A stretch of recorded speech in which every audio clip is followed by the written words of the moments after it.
திரு சங்கரநாராயண், தேசிய கல்விக் கொள்கையை எங்களால் செயல்படுத்த முடியாது, அதற்கு நாங்கள் முன்வரவும் இல்லை, எங்களை நீங்கள் வற்புறுத்தவும் முடியாது, நிதி தருவீர்களா மாட்டீர்களான்னு மட்டும் முதல்வர் கேட்கிறார்.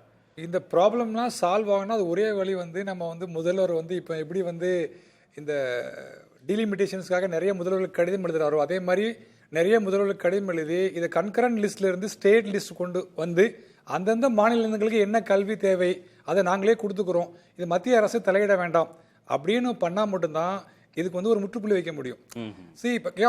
Which are the areas state தன்னிச்சையாக முடிவு பண்ணலாம். சில ஏரியாஸ் இப்போ ஸ்டேட்டுடைய கண்ட்ரோலில் இருக்குது, சில இது சென்ட்ரலோட கண்ட்ரோல் இருக்குது, சில இதுதான் கன்கரண்ட் லிஸ்ட்டில் இருக்குது. அப்போ அந்த கல்வியை நம்ம எப்படி மாநில பட்டியலுக்கு கொண்டு வரலாம், அதுக்கு இப்போ நீங்கள் நிறைய முதல்வர் நிறைய இதுக்கு முயற்சி பண்ணுற மாதிரி மற்ற மாநில ஒத்த கருத்துடைய மாநில முதல்வர்களுக்கு கடிதம் எழுதி மத்திய அரசுக்கு அழுத்தம் கொடுத்து அதை ஸ்டேட் லிஸ்ட் கொண்டு அப்ப மாநில பாடத்திட்டத்தை அறிமுகப்படுத்தினா இது ஒரு தீர்வு கிடைக்கும். Otherwise it's keep prolonging. இது விவாதம் 2030 பேசுவோம். திரு ஜி கே நாகராஜ், அப்போ மாநில அரசு கேட்கிற நிதியை விடுவிக்க தற்போதைக்கு வாய்ப்பே இல்லையா?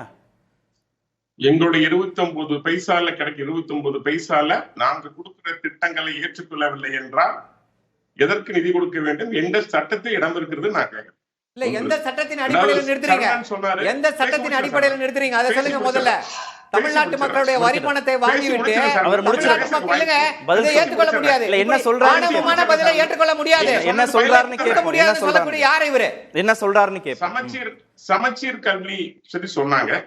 சமச்சீர் கல்வி வந்ததுக்கு அப்புறம் தான் அதனுடைய தரத்தை பார்த்துதான் மக்கள் பயந்து போய் தங்கள் கல்வி குழந்தைகள் எல்லாம் தனியாருக்கு மாற்றினாங்க.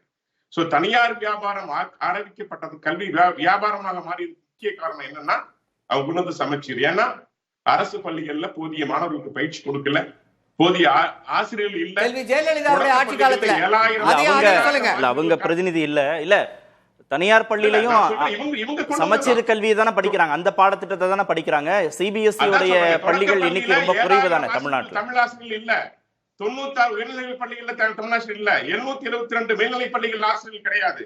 அரசு கலைக்கல்லூரியில 4000 பேராசிரியர்கள் தமிழ்ல கிடையாது.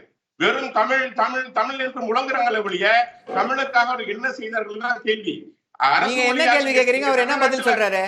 சார் பணம் கொடுப்பீங்களா மாட்டீங்களா அதுதான் கேக்குறாரு. பாருங்க, திட்டத்தை நீங்க என்ன திட்டத்தை ஏத்துக்கலாம், இல்ல உங்க திட்டங்களை ஏத்துக்கணும்னு சொல்லி எந்த சட்டமும் சொல்லவில்லை. இப்படி ஆணவமா பேசுவத தமிழ்நாட்டு மக்களின் பணத்தை வாங்கி வைத்துக் கொண்டு இப்படி ஆணவமாக பேசிவிட்டு எந்த மூஞ்ச வச்சுட்டு ஓட்டு கேட்பீங்க? இல்ல சரி, இது என்ன இல்ல ஒரே ஒரு நொடி இல்ல இல்ல என்ன பொலிட்டிக்கல் பெர்செப்ஷன் இங்க ஏற்படுத்தும் திரு ஜி கே நாகராஜ்? வரும் ஏற்றுக்கொள்ளாத திட்டத்திற்கு நீதி தர வேண்டும் என்கிற செய்தியில சட்டம் இருக்கு. ஒரே ஒரு நொடி இல்ல ஒரு நொடி பிஎம் ஸ்ரீகார் நீங்க 2200 கோடி ரூபாய் கொடுக்கறேன்னு சொன்னீங்க, அது எஸ்எஸ்ஏ திட்டம். நீங்க அப்பட்டமா போய் பேசுறீங்க. இல்ல சரவணன் ஒரு நொடி இல்ல தமிழ்நாட்டுல திரு ஜி கே நாகராஜ் இல்ல சார் ஒரே ஒரு நொடி சார், கேள்வியை உள்வாங்கிக்கங்க, நம்ம நிறைவு செய்ய போறோம். கேள்வியை உள்வாங்கிக்கங்க. தமிழ்நாட்டுல பாஜக தவிர்த்து மத்தியில ஆட்சி பொறுப்புல இருக்கிற உங்களை தவிர்த்து தேசிய கல்விக் கொள்கையிலேயோ மும்மொழி திட்டத்திலேயோ எல்லா கட்சிகளும் ஒரு புள்ளியில நிக்கிற போது உங்களுக்கான பொலிட்டிக்கல் கெயின் என்ன? இங்க தமிழ்நாட்டுல நிதியை தரமாட்டோம்னு சொன்ன பிறகு அது ஒரு அரசியலா தானே இங்க மாற்றப்படுது. அதுல திமுகவுக்கு தான் லாபம், பாஜகவுக்கு என்ன லாபம்னு கேக்குறேன். சார், நான் என்னைக்குமே பிரிவினைவாத அரசியல் செய்யல சார். தமிழ்நாட்டு மக்களுக்கு எது உண்மையோ எது நன்மையோ அதை சொல்லிக் கொண்டிருப்போம், சொல்லிக்கொண்டே இருப்போம். ஏற்றுக்கொண்டா பாஜகவுக்கு வாக்களிப்பார்கள் 26. சரி, உண்மையை புரிந்து கொண்டு மக்கள் வாக்களிப்பார்கள். ஓகே.